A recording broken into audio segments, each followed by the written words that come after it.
গরমের কারণে আরো বেশি মানুষ মেট্রো রেলেই আসা যাওয়া করে। মানুষ দেখতে পাচ্ছেন বিশাল মানুষের সিরিয়াল।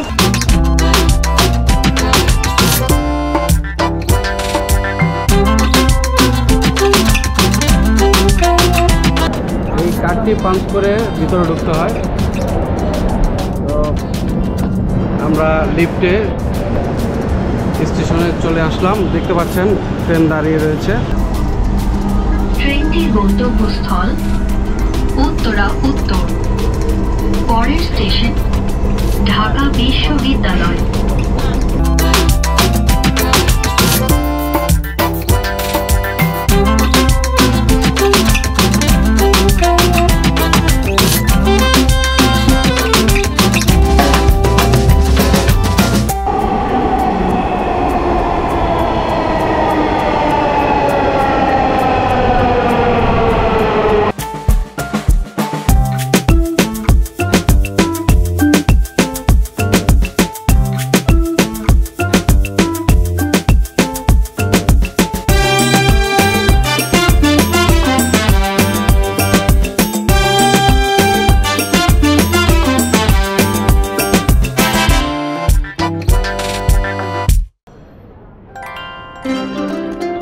বন্ধুরা, আপনারা সবাই কেমন আছেন?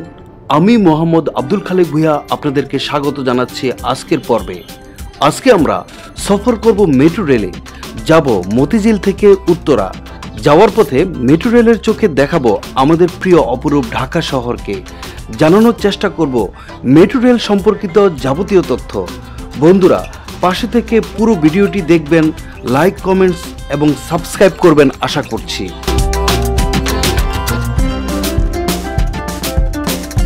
মেট্রো রেল বদলে দিয়েছে ঢাকাবাসীর জীবনচিত্র। এখন আর সকাল 6টায় কর্মব্যস্ত মানুষগুলো বাসের জন্য লাইনে দাঁড়াতে হয় না। শিক্ষক, শিক্ষার্থী, কর্মজীবী সহ সকল শ্রেণী পেশার মানুষ এখন স্বস্তিতে ভ্রমণ করে মেট্রো রেলে। মেট্রো রেল ঢাকা সিটি দাপিয়ে বেড়ায়, ভাবতে অবাক লাগে। মেট্রো রেলে ভ্রমণকৃত মানুষগুলোর দিকে তাকালে তেমন বিরক্তির ছাপ লক্ষ্য করা যায় না। চেহারায় উৎকণ্ঠা নেই, কারণ তারা জানে যে তারা যথাসময়ে নির্দিষ্ট গন্তব্যে পৌঁছবে। যে হারে মেট্রো রেলের চাহিদা বাড়ছে, তাতে মনে হচ্ছে ভবিষ্যতে ঢাকায় গণপরিবহন অর্থাৎ লোকাল বাস বলে কিছুই থাকবে না। আমি তো স্টেশনে প্রবেশ করে অবাক। একে তো প্রচুর গরম পড়েছে, তার মধ্যে টিকিট কাউন্টারে প্রচুর মানুষের ভিড়। ভেবেছিলাম টিকিট কাউন্টারে প্রচুর সময় লেগে যেতে পারে, কিন্তু তেমন সময় লাগেনি। 4 থেকে 5 মিনিটের মধ্যেই আমার টিকিট কাটা হয়ে গেছে।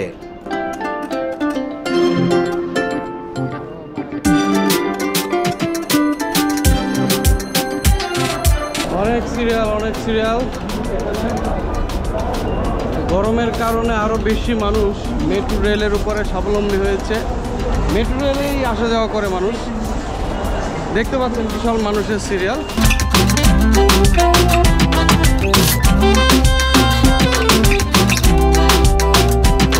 বাংলাদেশের গণপরিবহন ব্যবস্থায় এই দশকের সবচেয়ে বড় সংযোজন নিঃসন্দেহে মেট্রো রেল।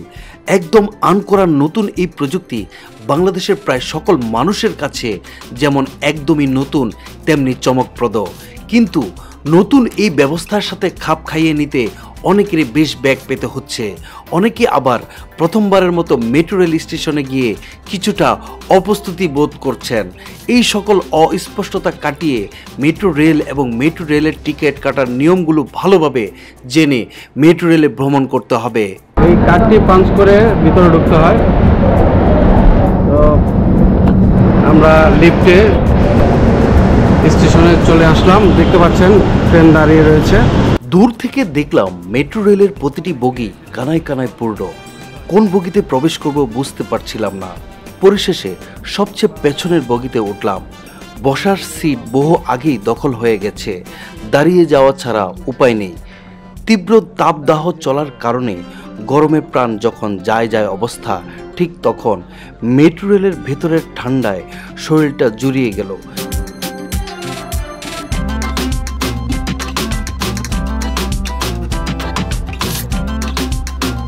বর্তমানে রাজধানী ঢাকার সবচেয়ে দ্রুতগামী গণপরিবহন হচ্ছে মেট্রো রেল।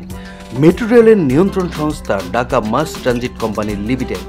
এই কোম্পানিটি একদল দক্ষ কর্মীর সমন্বয়ে অত্যন্ত সুশৃঙ্খলভাবে ঢাকার বুক চিরে মতিঝিল থেকে উত্তরা পর্যন্ত প্রতিদিন গড়ে 70,000-এরও বেশি যাত্রী পরিবহনের কাজ করছে। কথা বলতে না বলতেই মতিঝিল স্টেশন থেকে আমাদের বাহন যাত্রা শুরু করলো। খুব স্মুথ ড্রাইভ, বোঝাই যাচ্ছে না আমরা কোনো পরিবহনে ভ্রমণ করছি।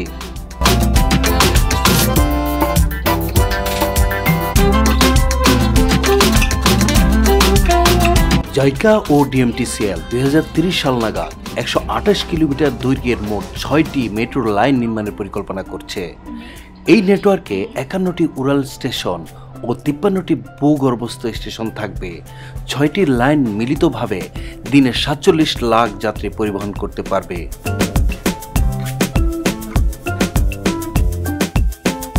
এটি হচ্ছে বাইতুল মুকাররম, বাংলাদেশের জাতীয় মসজিদ, যেটি 1968 সালে নির্মাণ করা হয়েছিল, যেখানে প্রায় একসাথে 30,000-এরও বেশি মুসল্লি নামাজ আদায় করতে পারে। মেট্রো রেল থেকে দেখতে অসাধারণ লাগছিল।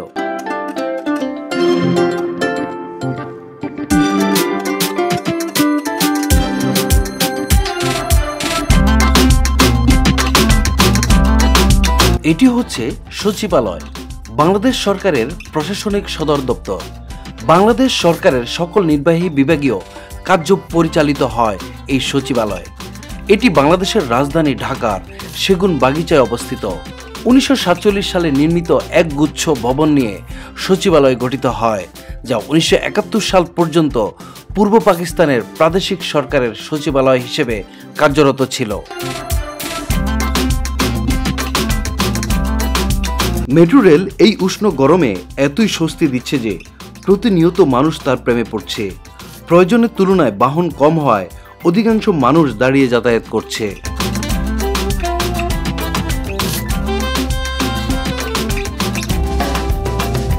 ঢাকার মেট্রো রেল 28 ডিসেম্বর 2022 সালে এমআরটি লাইন 6 এর আগারগাঁও থেকে উত্তরা উত্তর পর্যন্ত প্রধানমন্ত্রী শেখ হাসিনার উদ্বোধনের মাধ্যমে আংশিক চালু হয় এবং তিনি মেট্রো রেলের প্রথম আনুষ্ঠানিক যাত্রা অংশ ছিলেন, যা 29 ডিসেম্বর 2022 সাল থেকে জনসাধারণের চলাচলের জন্য খুলে দেওয়া হয়। পরবর্তীতে 5 নভেম্বর 2023 এমআরটি লাইন 6 এর আগারগাঁও থেকে মতিঝিলের অংশে যাত্রী চলাচল শুরু হয়। এতে বিশ্বে 60তম দেশ হিসেবে বাংলাদেশ মেট্রো রেলে যুক্ত হয়। বন্ধুরা, আমাদের মেট্রো রেল এখন ঢাকা বিশ্ববিদ্যালয় অতিক্রম করছে। দূরে দেখতে পাচ্ছেন কার্জন হল। এটি একটি ঐতিহাসিক ভবন যা 1904 সালে নির্মাণ করা হয়।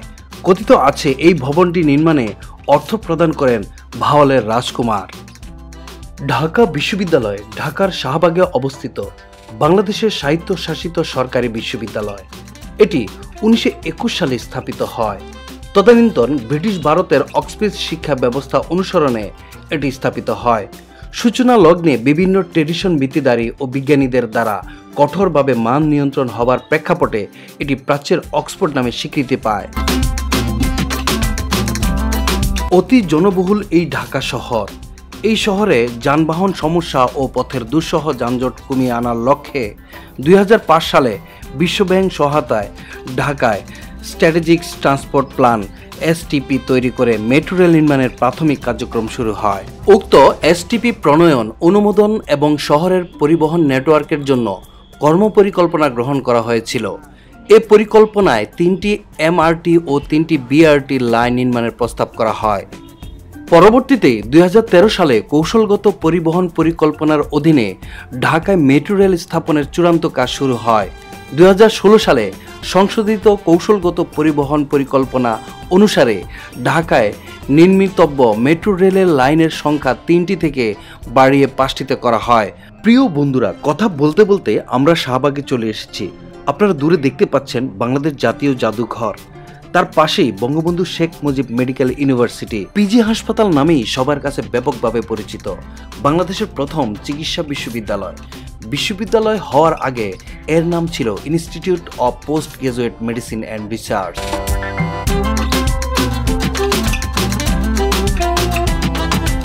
আমি মেট্রো রেলের চোখে যতই ঢাকাকে দেখছি ততই অবাক হচ্ছিলাম। সুউচ্চ ইমারত ও আধুনিকতার ছোঁয়ায় কানায় কানায় পরিপূর্ণ। মনে হচ্ছে আমি উন্নত কোনো এক দেশে ভ্রমণ করতে এসেছি। অসাধারণ লাগছিল।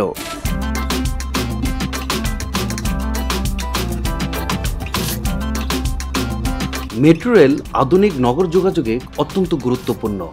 উন্নত বিশ্বের শহরগুলোতে 15 থেকে 20 লাখেরও বেশি মানুষ বসবাস করে। এইসব শহরগুলোতে মেট্রো রেল খুবই গুরুত্ব সহকারে বিবেচনা করা হয়। বাংলাদেশে সাধারণ মানুষের ক্রয় ক্ষমতা বিবেচনা করলে আনুমানিক 50 লাখেরও বেশি মানুষ রয়েছে। তাই আমি মনে করি অযৌক্তিক ফ্লাইওভার করার পূর্বে মেট্রো রেলের পরিকল্পনা চূড়ান্ত করা দরকার ছিল। মেট্রো রেল পরিকল্পনা শুধু ঢাকায় নয়, বরং বাংলাদেশের প্রতিটি বিভাগীয় শহরে করা দরকার। এতে যানজট থেকে বাংলাদেশের মানুষ অনেকাংশে মুক্তি পাবে।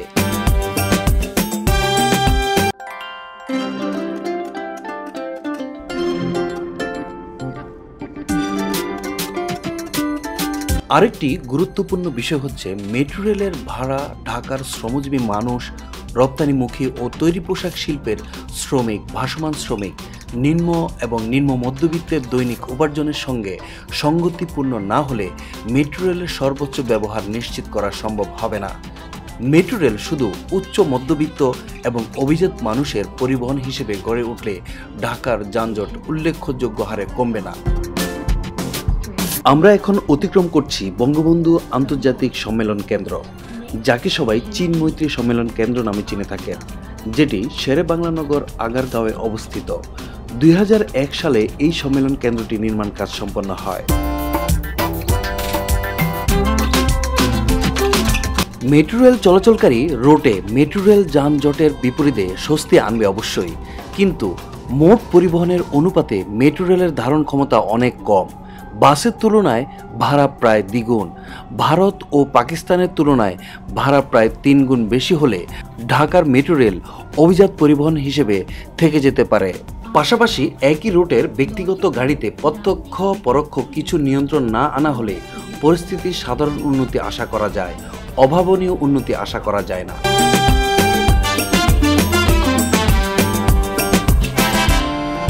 সরকার এই পর্যন্ত যে সকল মেগা প্রকল্প করেছে তার মধ্যে মেট্রো রেল সবচেয়ে গুরুত্বপূর্ণ, দরকারি এবং টেকসই একটি প্রকল্প। বিশ্বব্যাংকের তথ্য অনুযায়ী যানজটে ঢাকা ও বন্দরনগরী চট্টগ্রামে প্রতিদিন যথাক্রমে 32 ও 17 লাখ কর্মঘণ্টা নষ্ট হচ্ছে। দুই শহরের যানজটে বছরে নষ্ট হচ্ছে $5.5 বিলিয়ন মার্কিন ডলার, যা $70 বিলিয়ন বার্ষিক বাজেটের 8.5%।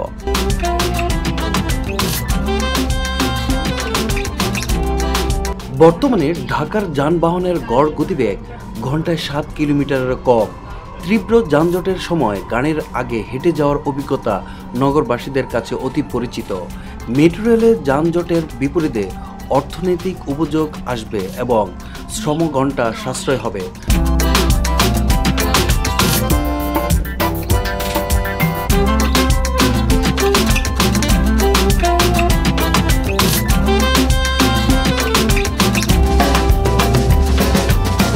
মতিঝিল থেকে মিরপুর 10-এ চলে আসলাম খুব কম সময়ে মেট্রো রেলের মাধ্যমে। ভাড়া মাত্র 60 টাকা।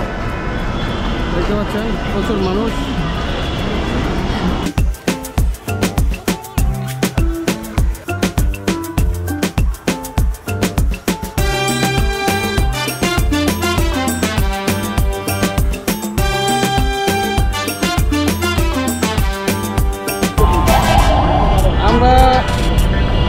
পল্লবীতে আছি, মেট্রো রেলে উঠবো।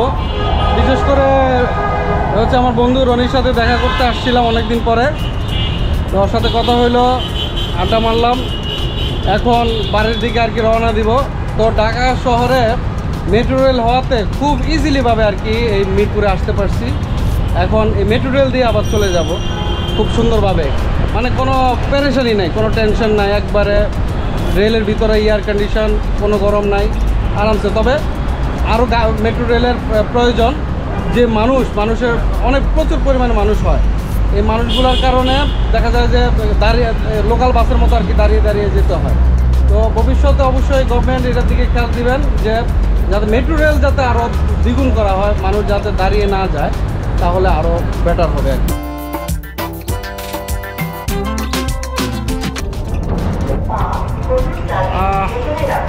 পল্লবীর থেকে উঠলাম, 80 টাকা টিকিট মূল্য রেখেছে, এই যে কার্ড দিয়ে দিয়েছে। আমরা মতিঝিলে যাব আবার রিটার্ন পল্লবী থেকে। বিশ্বে মেট্রো রেল চলাচলকারী শহরের তালিকায় ঢাকা একেবারে নতুন শিশু। একে যত্ন করে দ্রুত বাড়তে দিতে হবে। আমাদের সঙ্গে শুরু করে ভারত ও পাকিস্তানের কিছু শহরে আমাদের চেয়ে কম খরচে 2-1 বছর আগেই দীর্ঘমেয়াদী মেট্রো রেল উদ্বোধন করেছেন। ফলে তৃপ্তিতে নিমগ্ন না হয়ে লার্নিং কার্ভকে শার্প করার দরকার অবশ্যই আছে। দিন শেষে যানজট সমস্যার স্থায়ী সমাধান, সাশ্রয়ী গণপরিবহন এবং যাত্রী ভোগান্তি কমানোই প্রশাসন সেক্ষেত্রে দৃষ্টিপাত করবেন।